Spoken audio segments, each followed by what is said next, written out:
الحمد لله الذي وكفى وسلام على عباده الذين اصطفى أما بعد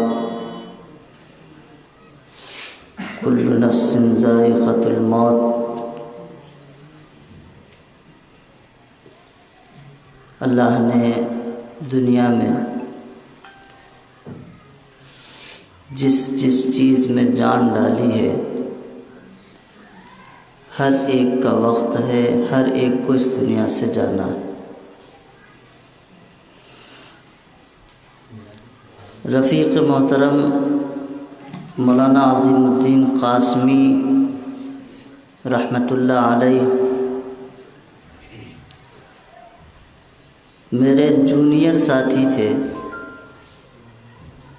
میں جس وقت گلستہ اور بوستہ پڑھ رہا تھا اس وقت مولانا حفظ کر رہے تھے.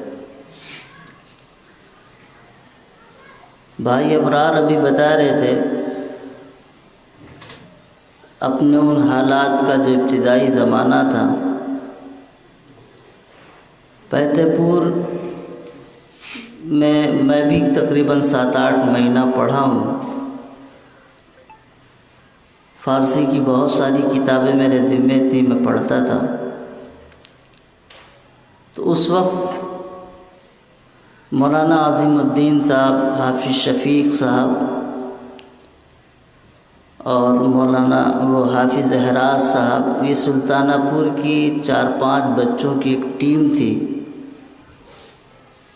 اور ساتھ میں لہر پور کے ناطے سے میں بھی تھا. سچ یہ ہے کہ مولانا ہم لوگوں کے مقابل میں اس وقت انتہائی غربت کی حالت میں تھے، لیکن تقوی اور طہارت کے اعتبار سے انتہائی مالدار تھے.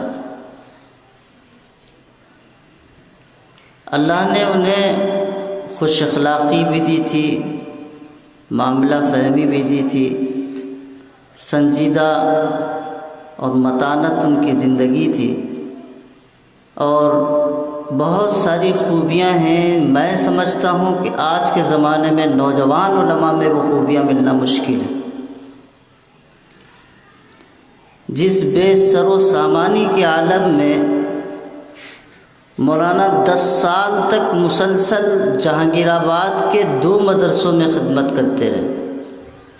ایک پروگرام تھا، مجھے جہانگیر آباد جانا تھا. میں جہانگیر آباد جب پہنچا تو مجھے پتہ چلا عظیم الدین یہی ہیں. تو میں نے بالقصد ارادہ کیا کہ ملاقات کریں گے.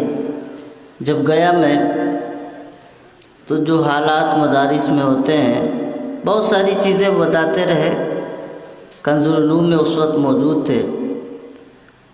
مولانا کے کمرے میں جب داخل ہوا تو کتابوں کے علاوہ مجھے کوئی خاص چیز وہاں نظر نہیں آئی.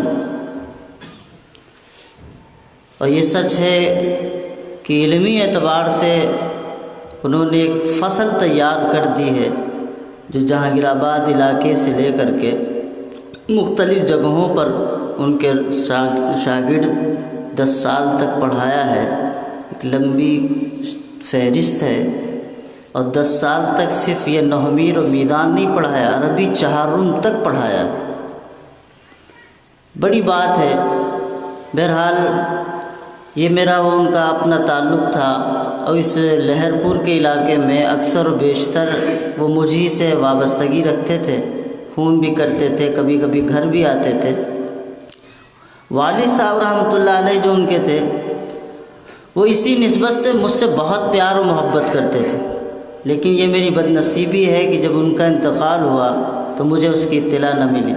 قریباً 1 ہفتے بعد اطلاع جب ملی تو میں نے مولانا سے شکایت کی تو مولانا خود کہنے لگے میرا دماغ اس وقت کام نہیں کر رہا تھا، میں کس کو کیا بتاؤں.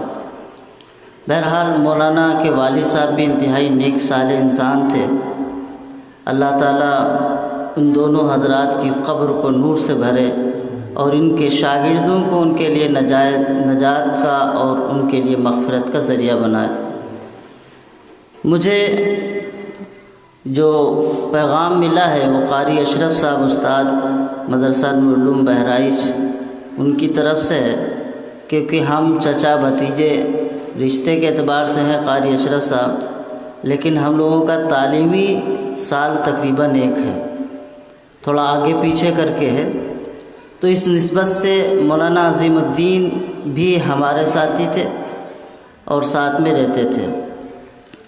तो मैं आपके सामने वो पैगाम पढ़ के सुनाता हूँ। हेडिंग में लिखी है ऊपर, 1000 लोग मिलेंगे मगर कहाँ वो शख्स, लरसते पत्ते पर शबनम की कतरे की तरह ये हयात दुनिया कब अपने वजूद को खो दे और बिखर जाए कुछ नहीं पता।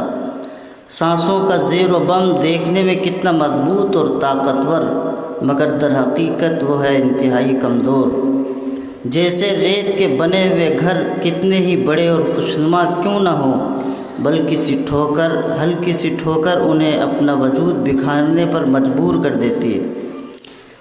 इंसानों की आमद और रफ्त इस दुनियाए चकाचौंध में आम मामूल है। हाँ, किसी का जाना उनका तन्हा जाना नहीं होता, उनके बिछड़ने को एक ज़माना याद भी करता है और रोता भी है। मौलाना अज़ीमुद्दीन क़ासमी, खुदा करवट करवट उन्हें चैन व सुकून नसीब फरमाए, एक जहद मुसलसल का नाम है। ज़िंदगी की कठिनाइयाँ परेशानियाँ बहुत करीब से उन्होंने देखी हैं, मगर हौसला उनका ताज़ा दम ही रहा है।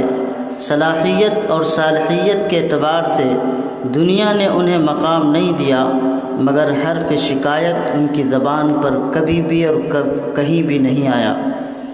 मेरे इब्तिदाई दौर के वो साथी रहे मदरसा शम्सुल उलूम फतेहपुर में। जिस वक्त हिफ्ज़ और अरबी की तालीम हासिल कर रहे थे, मैं कुछ आगे पीछे पढ़ रहा था। खुदा ने अख्ज़ करने का मादा भरपूर अता फरमाया था। यही वजह थी कि कई किताबों का तकरार तने तनहा वो ख़ुद करते थे, और जब जामिया मसूदिया नूरुल उलूम बहराइच में तशरीफ़ लाए तो हमेशा असातिज़ा की तवज्जुहात का मरकज़ रहे और मुमताज़ तलबा में शुमार किए गए।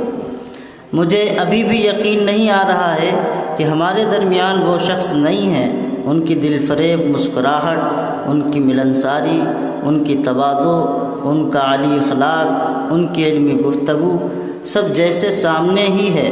यकीनन उन चीज़ों का भुला पाना बड़ी मुश्किल है। उठते बैठते लम्हात की एक एक बात खुशबुओं की तरह तवाफ़ कर रही है, और मैं खुशबुओं के हिसार में हूँ। चाहता हूँ कि मैं इस हिसार से कभी ना निकलूँ, कि यही सच्ची और हकीकी ज़िंदगी है। हर शख्स को चाहिए कि सच्चे हिसार में अपने को महसूर कर ले। दुनिया के झमेले, उसका फ़रेब, उसकी चमक, उसके चक्कर में पड़कर अना का बुत बन जाने का अमल ही हमें ही क्या किसी को भी कहीं का नहीं रखेगा। खुददारियों के मसनूई मखमल में लिपटा हुआ अना का बुत हर शख्स बगल में दबाए, तरह तरह के भले नाम से उसे मंसूब करके अपने लिए जायज़ किए हुए है, और ज़िंदगी की पटरी पर रवां दवा है, मगर ये शराब है। शराब जितनी जल्दी मुमकिन हो इंसान उससे निकल आए, वरना ये तबाही और सिर्फ तबाही है। दूसरों के जज्बात रौंद कर, दूसरों की इज़्ज़तों पर बिल्डोज़र चलाकर अगर कोई खुशी हासिल करना चाहे, वो शायद अहमकों की दुनिया का अहम रुकन है। मौलाना मरहूम ने एक नुमाया काम ऐसा अंजाम दिया है जिसे शायद चंद अहबाब ही जानते हों। वो है मुतशाबिहातुल कुरान के हवाले से। तलबाए हिफ्ज़ मुतशाबिहात से अक्सर परेशान रहते हैं, याद नहीं रहता। मौलाना मरहूम ने इस पर काम किया और बेइंतहा मेहनत से सब जमा फरमाया। आज अल्हम्दुलिल्लाह वो मुसव्वदा मेरे पास मौजूद है। सरमाए की किल्लत की वजह से वो किताबी शक्ल में नहीं आ सका, मगर मैं वादा करता हूँ इंशाअल्लाह किसी भी तरह से उसे किताबी शक्ल दी जाएगी, और एक आम फैज़ उससे जारी होगा जो इंशाअल्लाह मौलाना मरहूम के लिए तो शय आखिरत साबित होगा। मौलाना की ज़िंदगी के कई अबवाब हैं, हज़ारों दिलबराहियाँ मौलाना में थीं। फिर किसी मौके पर इंशाअल्लाह हाजिर करूँगा। फिर मुख्तसर अर्ज़ है, एक शख्स में थी दिलबराहियाँ क्या क्या, 1000 लोग मिलेंगे मगर कहाँ वो शख्स। खुदा मरहूम को बुलंद मकाम अता फरमाए। پسماندگان کو صبر جمیل عطا فرمائے۔ محمد اشرف قاسمی، خادم شعبہ تجوید و قرات، جامعہ مسعودیہ نورالعلوم بہرائچ۔ قاری صاحب دعا فرمائیں۔